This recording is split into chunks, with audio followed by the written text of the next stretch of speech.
Welcome everyone to a flip through of Machine Gods of the Noxian Expanse. As of the recording of this video, this is available currently only to Patreons of Blackoath Entertainment, and I will drop a link to the Patreon in the video description below. Now, as of right now, the target date is sometime in May of 2025, as I'm recording this video, as to when offset copies for purchase will be available on the Blackoath Entertainment website. So, Machine Gods of the Noxian Expanse is a post-apocalyptic feudal role-playing game. Now, I will flip through kind of page by page and go through the overview of Machine Gods. One of the things it's important to point out is that most, if not all, of the Blackoath Entertainment games do come with a third-party license. So feel free to incorporate the core gameplay mechanics and rules into your own role-playing content. And you can publish your creations inspired by this work, even for commercial purposes. All right, so we're going to walk through kind of the overview, character creation, dive in a bit on how to play and some of the unique mechanics of Machine Gods, exploring the Noxian Expanse, which is the setting in which Machine Gods takes place. And then we'll go through a little bit of the gear, weapons, and armor, and finally the common threats, which you'd also know traditionally as the bestiary. And let me start with saying, as most of you know that have followed Blackoath Entertainment, the art is phenomenal, and the art is not AI generated at all. It's all artists that have been commissioned by Blackoath Entertainment. All right, so the Noxian Expanse. So the setting here is after the fall of human civilization, and AI systems that used to manage most of civilization evolved and transformed into entities that are basically the gods of the Noxian Expanse. So the Noxian Expanse is also known as the Grey Lands, the Thousand Spires, and many other names. It's a fragmented region and multitude of kingdoms and city-states ruled by various machine gods. So you will be a reclaimer. So as a player character, you will be known as a reclaimer, and you're valued because of your affinity with interfacing with old tech. Not that you completely understand it, but you do have some ability to interact with it. Another great image. I'll pause on this for a second. So character creation, there's basically 5 steps to character creation with 2 additional steps which are optional. So your attributes typically are derived by rolling 3d6, and you'll roll 3d6 6 times, once per character attribute, and then assigning those results to each one of the attributes. And after you're done with that, the real importance is going to be the modifier that you have from those scores. So you roll your attributes, you'll determine health, defense rating, and initiatives, and you'll pick a weapon and armor proficiency, and then also a feat. Optionally, you can choose some drawbacks, which will give you an additional feat up to a maximum of 3 feats, including the initial free one. So you can pick a drawback or 2 drawbacks to get up to 2 additional feats. You can also roll on some tables that are included to determine your character's traits and some additional motivations, and then you'll write down your gear, and you're going to be good to go for your initial character. So the attributes are strength, constitution, dexterity, intelligence, willpower, and presence. The only one that might be a little bit unique that you haven't possibly heard of before is presence, and that's going to encompass charisma, charm, ability to influence others. So think traditionally of intimidation, charm, persuasion, those types of things. You'll have other details in your character sheet, such as encumbrance or carrying capacity, and that's going to be derived based on item slots and what you can carry. Defense rating, and that defense rating is going to be both by the type of armor you're wearing and also dex modifier. Drawbacks we talked about, feats, health, and health is equal to your con times 2. Initiative is going to be equal to your dex modifier, and then proficiencies with respect to weapons. So for feats, there are 21 feats that Machine Gods comes with, and you can kind of read through these if you get the PDF. But a number of things that can customize your character a bit more. And again, a number of drawbacks. You can either pick a drawback if you'd like, or you can roll on the D10 table to come up with something that's going to be unique to your character.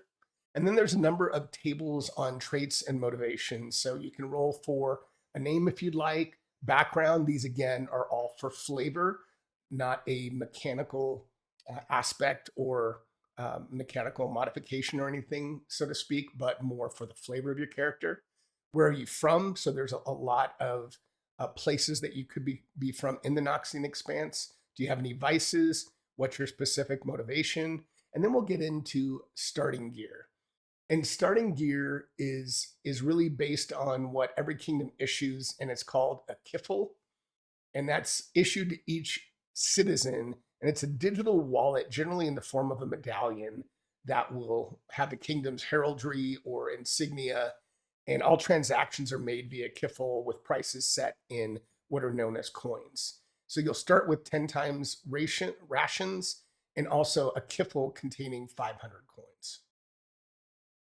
So leveling up. So experience points, there's a table here that shows you the progression through level 10, but there is no level cap. Once you reach level 10, the XP required to progress to the next level will be 120 experience points. So when you do progress or level up, you'll get 5 additional development points that can be spent to a number of different benefits. You can increase your health, buy a new feat, buy a weapon or armor proficiency, or an increase in attribute with varying amounts of development points required. And you can also choose to set aside certain development points and cultivate them for future use. Earning XP defeating enemies grants the amount of XP that will be shown in their stat block, which we'll review. And aside from combat, every PC gains 2 XP per session played and 1 XP per square traveled. Now, you can play this game with a game master, or like virtually all of the Blackoath Entertainment games, you can also play solo. And the game master can choose to grant additional XP, or as a solo player, of course, you're have the ability to grant yourself additional XP if you think you've done something unique or have engaged in some great role playing. Another great image of a spider-like, what appears to be machine god. All right, so how to play. So the check system is a roll over mechanic. So it is you're basically going to be rolling a d20, adding your modifiers, and comparing that with a target number, which is generally given by the DM or GM, excuse me. And it's also dictated by current circumstances. So there are suggested TNs or target numbers based on a level of difficulty. And this chart here is a static target number that we're showing, but there's also a mechanic in here that we'll talk to shortly that is more of a dynamic target number, and that will flex based on your character's progression. So we'll go through that. All checks that involves a PC and NPC are player facing. So whether or not you play with a GM, of course, if you play solo, you'll be doing all the roles, but when you're playing with a GM, you are going to be doing all of the roles in the game. Dynamic target number. So the traditional or static state target number, I think, works well, but for those that want a different type of challenge and one that adapts to your power level while still kind of retaining the different dynamics of kind of easy, average, hard, and possible, you can use the dynamic target system. So this is a bit of an optional mechanic, but it is a recommendation to use the dynamic target numbers. And what you would do here is simply add together all of your modifiers that will be applied, and then you'll look that up on the first column of this table, which is total modifier. So in the example listed here, if your dex modifier is +1 and this is a hard check, you would go down to the +1 in the first column. You would go over, if this is a hard check, to the right under hard, and you'd cross-reference those and get to a target number of 14. So a very cool, very simple mechanic in order to scale up the encounters, monsters, and different hazards that you're going to face with the game. You can shift a target number, and what that would mean is you can shift something up that might be a hard task to, say, the next level very hard or down to average. So there is a mechanic to shift those targets up or down. And advantage and disadvantage mechanic, and that is just like you would expect to see. You roll 2d20, and in an advantage, you'd take the more favorable of the two rolls. In disadvantage, you'd take the less favorable result. Critical success or failures, a natural 1 on a d20 is considered a critical failure and would entail the worst possible consequence. On the other hand, rolling a d20 or a 20, natural 20, grants a critical success. If you have an opposed check, you're going to be rolling against the NPC or what have you, and you're going to be looking for the highest roll. Ties are awarded to the highest attribute score. Right, there is an ability to assist on a check, and then also a usage die mechanic, which you'll find in many of the Blackoath Entertainment games. And in the Machine Gods, you'll track several things using usage die. And you might start with anywhere from, say, a d4 up to a d20. And the larger the dice size, then the longer it's going to take for that either ability or circumstance or maybe some type of inventory item to deplete. So when the circumstances call for it, you would roll on the specific usage die. A roll of a 1 or a 2 will decrease that die from one size. So for example, a d8 down to a d6. Once you get to a d4, if you roll a 1 or a 2, the procedure triggers and something takes place. An event roll is made, you run out of charges, what have you. Combat is turns and rounds, so it's will be familiar to most folks that have played a standard role-playing game. Surprise, so the GM or you, if you're playing solo, will determine if there is any type of surprise. In general, unless someone is being sneaky, you'll most likely not encounter surprise. But if you do, there'll be an opposed check roll, Dex versus Perception, if it's the PC's attempt to sneak up on an NPC, or Intelligence versus Dex if it's the NPC trying to surprise the PCs. Initiatives, you'll roll a d20. There is a unique mechanic in Machine Gods. So a PC that rolls a natural 1 for initiative will lose their turn for that round. But if you roll a natural 20 for initiative, you gain advantage for the first check that you make. Combat range is a little more abstract, and it entails range bands. So engaged, which would traditionally be like a melee hand-to-hand combat, nearby, far away. And a move action can take a character from one range to the other. So if you're, say, nearby, you can move to engage. So you can do this with or without a grid, of course. Range spells will have a minimum range of nearby to far away, although some weapons might have a range of, say, engaged or nearby, depending on the weapon. Actions, you'll have the ability to make one of each of the 3 different types of actions during a round. A free action, which would entail things like dropping an item, swapping a weapon, that will be free, and you can do 1 free action per round. You also have a move action, which we discussed, and a standard action, which we'll get into. Standard combat actions, you'll have a standard attack. You'll also have, instead of performing a standard attack, you can do something called maneuvers. There's a number of different types of maneuvers, including charging, disarming, pushing, or wide swings that have various different mechanical results from using them. You can cast a spell, disengage from combat, or use an item. The attack check, when a PC makes an attack check, you're going to roll a d20 and modify that roll by strength or dex. And you're going to be rolling against a DR, which is the target's defense rating, and then you will deal damage if you hit.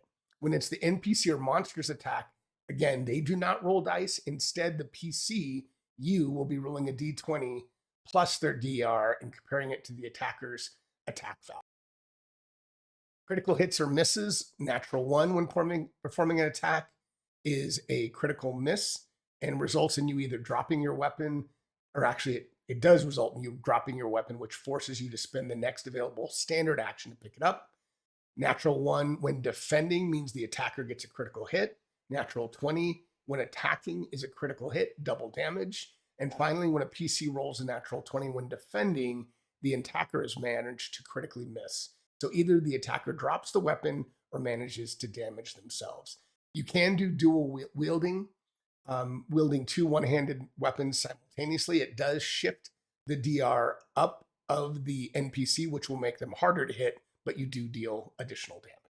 There's an armed combat, death and healing. When a PC or NPC reaches 0, you are dead. There are some different checks to attempt to heal a PC, and there are various conditions throughout the game which you can read through. Magic and spell casting. The standard form of spell casting and what you will use is something called resonance. And the ancient technologies powered in this form of energy that was commonplace during the age of technology, but the knowledge of it mostly has been lost. But the energy is in what are called these resonance cores. So you'll be using these cores, and the mechanic of how you utilize them and how they will eventually run out will be in the form of usage dice. There are also relics, which are manifestations of active ancient technological devices that are advanced. So you could come across some relics throughout your time in the Noxian Expanse. Casting spell, again, you'll be channeling resonance from resonance cores. You'll be making will checks to determine whether or not you pass the target number and you successfully cast this. Whether or not you do successfully cast it, the resonance is used, and you're going to have to roll to see whether or not it depletes the resonance core down to the next usage die level. Number of different spells that obviously have different target numbers, ranges, and effects. And starvation and fatigue. So you will need to consume a ration every day. And if not, there are consequences, and you'll need to sleep at least 6 hours every 24 hours or suffer the fatigue condition. There's an entire section, we'll flip through this quickly, on how to play without a game master. But no, there's a lot of rules in here that you could use in addition to playing Machine Gods for other solo games. It's a pretty robust system that's been implemented to play without a game master. There are structures around establishing a scene, whether there's a twist or surprise event, story arcs, very simple yes or no oracle questions, but also, again, there's complications that you could entail as you're rolling surprise type of events that could entail encounters, physical struggles, traps, what have you, player character issues, location challenges, updating story arcs, and then other like action tables and themes that you can roll on.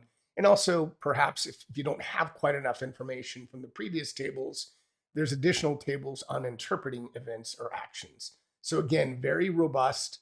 There's an event tracking system that utilizes the usage die mechanic that we talked about previously that you can also use. There's a mechanic around NPC reactions and dispositions. So if you're playing with a GM, they would most likely determine based on the circumstances what the NPC's reaction or disposition will be. But if you're playing without a GM, you can use these tables to cover that. And motivations, descriptions, a ton of things. Also enemy combat actions. So if you want to know what action the enemy will take, you can roll on these tables to determine if it's not otherwise apparent.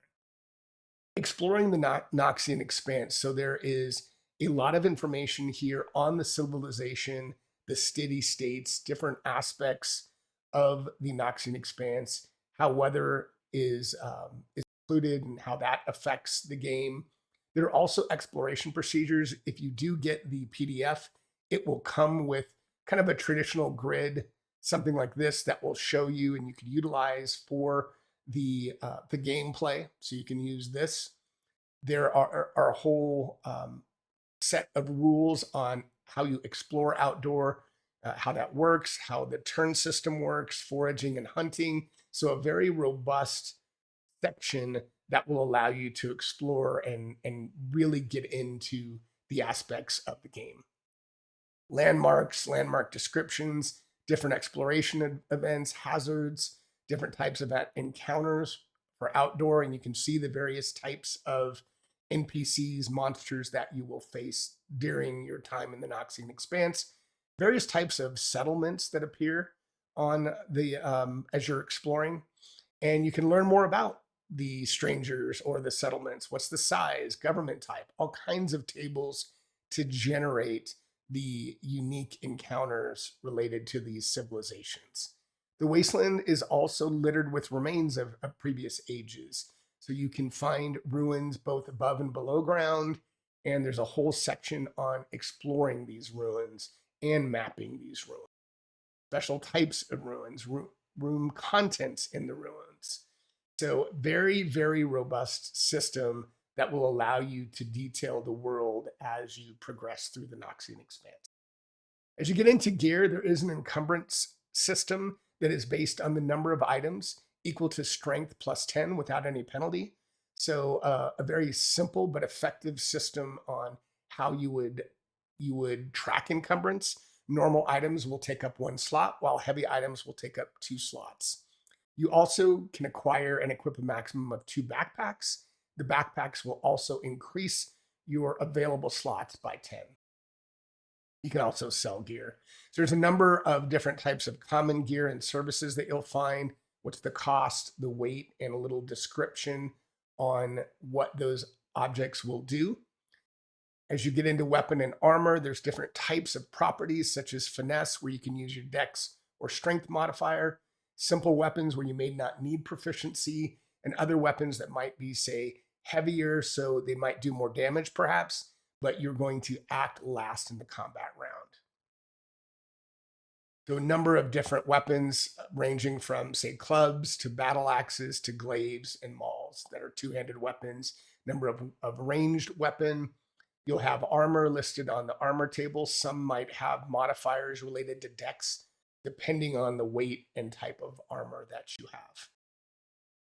Spoils, while scavenging, you may find coins that you can put in your kiffle, or you might also find, different than relics, you might find artifacts, which are detailed on the following pages. And these are powerful items that don't need resonance core to be activated, as they're completely autonomous. So there's a vast array of abilities, boosts, actions, spell-like powers, all kinds of things that will allow you to create unique and random artifacts as you explore the Noxian. There's also a range of pre-generated items that you can pick from, roll on if you encounter an artifact during your game. And finally, the common threats of the Noxian Expanse.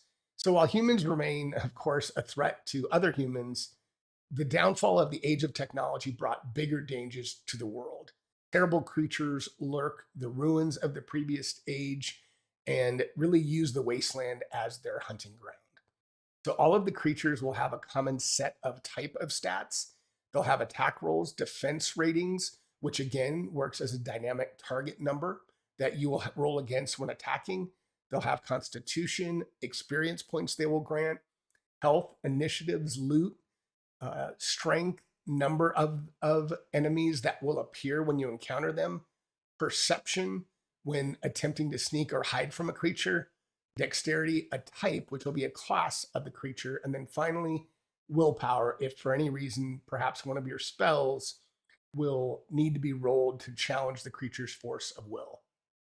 So a lot of different creatures that I will just flip through briefly. The first entry here is a broken prince. You'll see a brief description. In this case, a noble who's inherited nanite enhancement suffered some sort of horrible malfunction. So it has a health of 10. Their attack is hard. And again, you would go back to that dynamic target table or static table to determine the attack. Their defense rating is easy. They'll have a static initiative. So you will roll for initiative. Their initiative is always 15. Average con, easy strength. So again, remember these numbers are not static, but are based on either the traditional or static target number table we covered previously, or the dynamic table. I think the idea would be, if you want these creatures to scale with you as you level, you would use the dynamic target number. You'll have their standard attack, special attacks, support actions, and any loot. So I'll briefly flip through the different types of creatures that you will find here. ghouls, guardians, null beasts, plague angels, a lot of very unique creatures that have that inhabit the Noxian Expanse. So that is it. I hope you enjoyed this walkthrough of Machine Gods, and those of you that are Patreons will be able to enjoy this quickly. And you also get a form fillable character sheet that would come with this game. So again, if you are a Patreon, download it, play it, give Alex T your feedback on his Discord channel on the Blackoath Entertainment Discord. And I hope to see you all at the next overview. Thank you.